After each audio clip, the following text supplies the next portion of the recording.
Dişme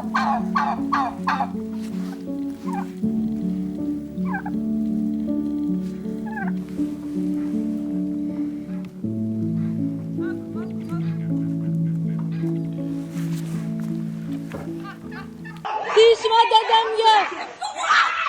Dişme dedem yok. Keselden ne yapayım? Diyme.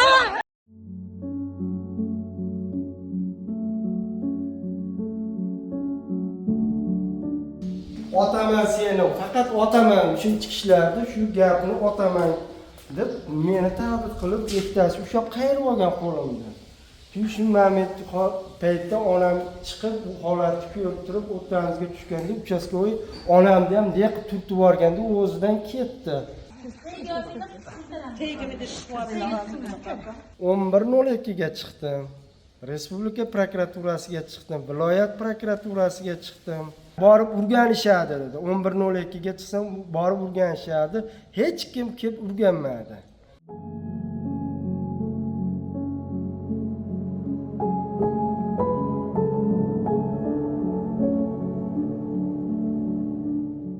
Mana shu joyda meni qo'limga bosdi, mana shu joy. To'rov ham qo'limga narsa o'zini chezdobdan chetlashga olib ketdi. Atga borgandan keyin menga bo'ysunsa men aytganimni qilasan, barobar 15 sutka tutib tashadi. Bildirga yozib, bo'ysunmadi deb xodimlar 15 sutka tutib tashadi. 2,5 million jarima ham qo'llagan ekan. 2,5 million jarimasi bilan bir sutkasini olib tashlab 4 sutka qoldi. O'zi 4 kun o'tirgan edim, o'sha kuni chiqib keldim keyin.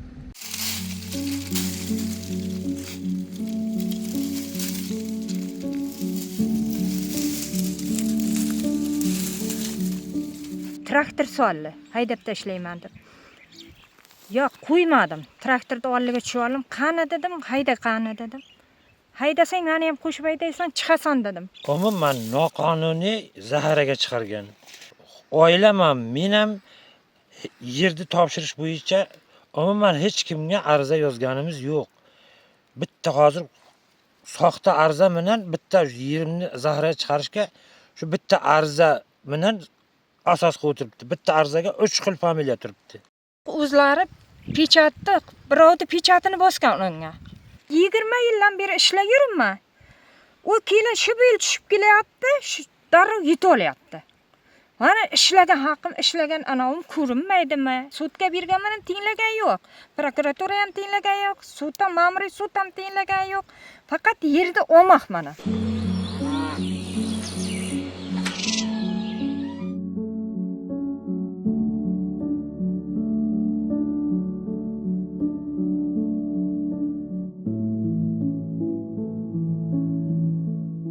Mana yuzimni shishganni olmadi-yu, mana haqoratimni olibdi. Qayerga bormay kameraga ushuntiriladi. Bironta sud hisobga olmaydi. Uy qamog'i berdi oldin. Uy qamog'i berdi 9 oy. Shundan keyin mana yerimni oldi. Yerimni olib qo'ygandan keyin mana shu yerimga hozir boraman yerga ishlashga 23 ham bordim, 24 ham bordim. Auksiondan 157 gektar olgan yerimga G'afurov degan nodir keladi, yer meniki deydi-yu.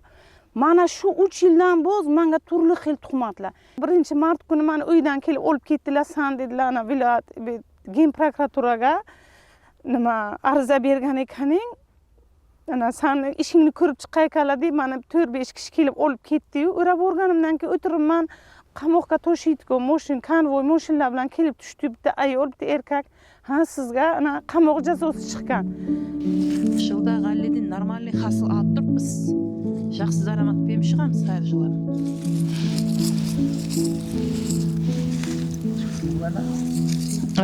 Buna bizdaygu. Uchun sen начальник militsiya bo'lib 8 soat meni hech qanday основанияsiz qamab qo'yding. Xavfsizlik maqsadida. Qaysi xavfsizlik maqsadida? Men hamma maqsadida? so'rovingizga javob beraman. Sen fermerning mulkin talam-taraj bo'luvini qo'sib o'tirgan adamsan. Talam-taraj qilib davlatniki emas, men gossakazim 24 tonna. Hozir o'rdiryapsiz, samovolni o'rdiryapsiz. Tek aybim Oliy sudning qarori menim fermer xo'jaligini tiklab kelganim.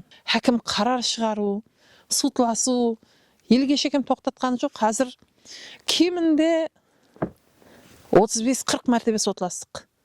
Haqiqat bar bo'lganmen, haqiqatni yuziga olib chiqu qiyin bo'lib turibdi. Sebebi tanыс bilish, korrupsiya. birinchi o'rinda.